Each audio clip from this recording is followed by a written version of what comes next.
Hey guys, Tomboy601, and welcome to the patch notes day, baby. I have to say, pretty excited about this next update. I think it has potential. Is what I'm going to say. It's really going to depend on how certain ships perform, if it's going to change things up. But I think we have a decent update incoming. So let's just dive on in with what we have. First things first. Italian destroyers are coming to early access. The Italian destroyer line is going to be the tech tree line is coming to the game in early access. If you're not aware of what Italian destroyers, their whole shtick is, pretty powerful torpedoes, not great guns, not great concealment, very fast. They have a special engine boost that is even better than the French, and they have the smoke generator. So they're gonna force you to play a special way, and you're going to need to be prepared. They're all about just killing ships in 1v1s. They do not do great taking on multiple people, but then again, that's pretty much all destroyers aren't exactly the best outside of 1v1 situations. They're going to be in early access. They're going to be available in crates, and then, and this is the weird thing, according to the patch notes, they're also going to be available in random bundles. And I'll be honest, they say they'll have an article describing this, so we'll talk about it when it comes out. But I know that is a phrase I've heard multiple times on PC whenever I watch like PC Warships videos talking about new lines about how ships are available in random bundles, and I've never really decided to like go in and look at what that actually means. But it sounds like that system is now coming to our game, which I don't know if that's gonna be a great thing. We'll just have to wait and see. But thankfully, it's tech tree, it's early access. So no matter what, guys, you don't have to pay for it. You can just wait and update, and the ships will be free. That is the important thing to remember. Okay, cool. So Italian destroyers in early access. The other thing that is Italian destroyer themed is that there's going to be a event calendar going on through the 5 weeks of the campaign called Squadron Sfagante Savenci. It's an Italian thing, guys. I'm not great at Italian. I've been trying it with Babbel, but I'm not going to be able to sound that one out. If you complete all of the week's stuff, you're going to get a new destroyer commander called Carlo Bergomi. He's going to be exclusive to this calendar. He won't be available immediately for free in like the traditional means. So he's going to be available only through this calendar initially. So it may behoove you to go through and just, I believe, play or do whatever the small challenges are each and every day. There's also rewards for doing it each week. So that's all great. That's all awesome. Let's move on to the campaign. If you're not aware, Aegir is going to be the new campaign boat. Hence why we're taking out Siegfried, essentially the sister ship. But instead, you get 12-inch guns, more guns, or more barrels, I should say, and we'll see how she performs. You know, I'm interested. I want to see what ends up coming of her.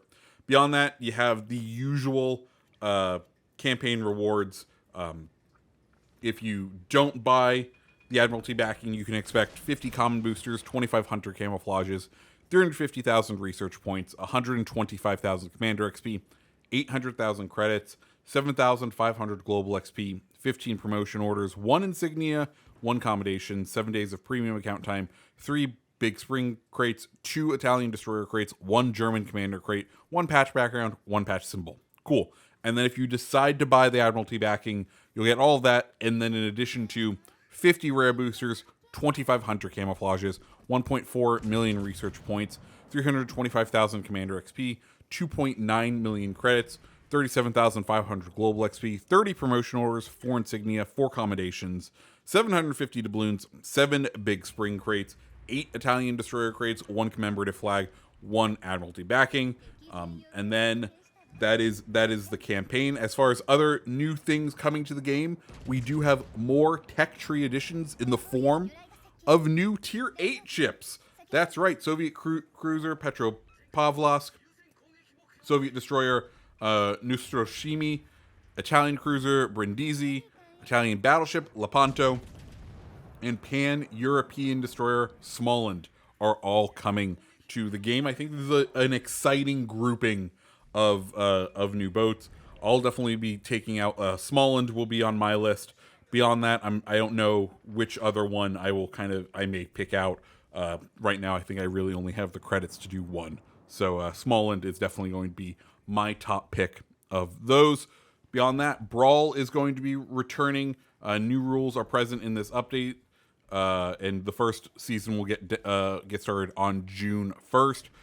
In the store, we can expect two things. First up, Arpeggio of Blue Steel will be returning. No new commanders, but for those of you who missed out on Haruna or a couple of those other commanders, you do have a chance to pick them up again. There are some pretty decent ones out there, so I would recommend if you're a big secondary fan, there'll be a couple of ships or a couple of there'll be a commander you want to pick up. Beyond that, the other new ship for the update, as we've seen on the high seas, is the Constellation. She is we've kind of gone over her before, but Constellation, she's an American battle cruiser, and we can expect a radar with her at tier 7. So yay, new ship. Also, Pan American Battleship Commander Henrique Fernandez will be coming to the game. You'll get him through a special mission. If you already bought Atlantico, you will just get credited the special mission. And now in the future, if you buy Atlantico, you'll get that mission when you buy her. So cool. We finally have that commander. I look forward to kind of re-reviewing or fully reviewing that ship now that it'll have its designed for commander. The last kind of thing that's changing, or thing to be aware of in the store before we go on to balance changes, is the frag counter camos. There will be a couple new ones. Conqueror, Napoli, and Kleber. I expect those should be some pretty fun ones, especially because those are kind of quite popular ships. Some of those, especially like Kleber, when it pre-buff or pre-nerf, like I feel like we could see some pretty crazy numbers on those. Cool, awesome. Those are the patch notes. Let's move on to the Ministry of Balance article, i.e. the balance changes for this update. First one, epic mods are getting tweaked. They're doing away with the hit system. Now it is just going to be stepped increments from 30,000 damage up to 150,000 damage. I guess they realized that when you are measuring something by number of hits, ships that have faster reload times are going to benefit more, and people are just going to put them on specific ships. Crazy, I know. So now it's going to be based all on damage, which, hey, that makes it a little bit more interesting. That also means that I think this is going to favor now those heavier, those slower reloading vessels, because usually the slower reloading vessels, they have higher damage for each of their shots. That's kind of how it balances out. So now if you're saying decreasing the reload time on that vessel, it is a much larger swing in its DPM, if that makes sense. So epic mod tweak, we'll see how that does. Beyond that, they're going to be changing a bunch of the ship traits. What does that do to the actual ships? Absolutely nothing. It's just fun descriptions that are in the game, but you don't really have to worry about that. After that, let's get into the balance changes. French ships and the Charles Hugh receiving buffs. So, Flandre, Champagne, and Gascon all receiving buffs.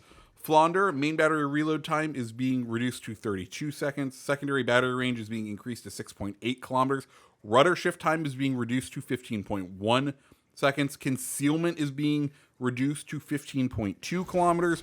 Concealment when firing in smoke down to 13.9. Concealment from an aircraft 12.1. The only negative it's receiving is it is getting a higher chance of flooding. Champagne, main battery firing range going up even more from 17.78 kilometers to 18.18 kilometers. I look forward to seeing what new range my 20 kilometer plus Champagne will now have. Rudder shift time on it is being reduced from 15.5 seconds to 14. And then he added Main battery reload booster consumable as a third slot option. 2 charges, 180-second cooldown, and a 15-second added timer. After that, Gascon. Main battery reload time is being reduced from 30 seconds to 28 seconds. Main battery firing range is going up to 17.82 kilometers. Main battery AP shell damage is going up to 13,000. Rudder shift time going down to 13.8 seconds. Finally, not finally, sorry. Charles F. Hughes.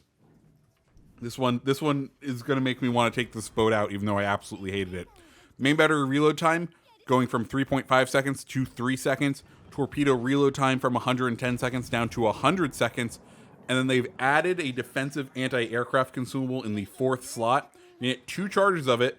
180-second cooldown, 30-second active time is going to boost the anti-aircraft damage by 400%, bringing it up to a 320 damage per second while active, bringing it on in par with like Friesland, to give you an idea.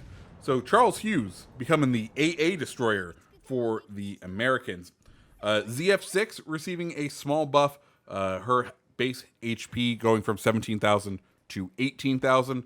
And then we are seeing small buffs to the HE shells of the lower tier Taranto, Monteculi, of the lower tier Italian cruisers. In addition, Trento is receiving a main battery SAP damage buff. So those are all of the balance changes, and I think overall, I'm excited. I feel like this is a good mix of things that are changing. There's a good set of things, and I'm excited to see how this update is going to play out. I think there is some pretty good potential here. I'm excited to get my hands on the Italian destroyers. I'm excited to try out Charles Hugh as a buff. It'll be fun. I'm sad we're not seeing any more commander reworks, but you know, hopefully that'll come next update. But we'll just have to wait and see. Let me know down in the comments below, guys. What do you think of all these changes? What do you think of the patch notes? Let me know down in the comments. I, for one, like I said, looking a little excited. Anyways, guys, if you liked the video, hit the like button, hit the subscribe button. I hope you have a fantastic rest of your day. See ya.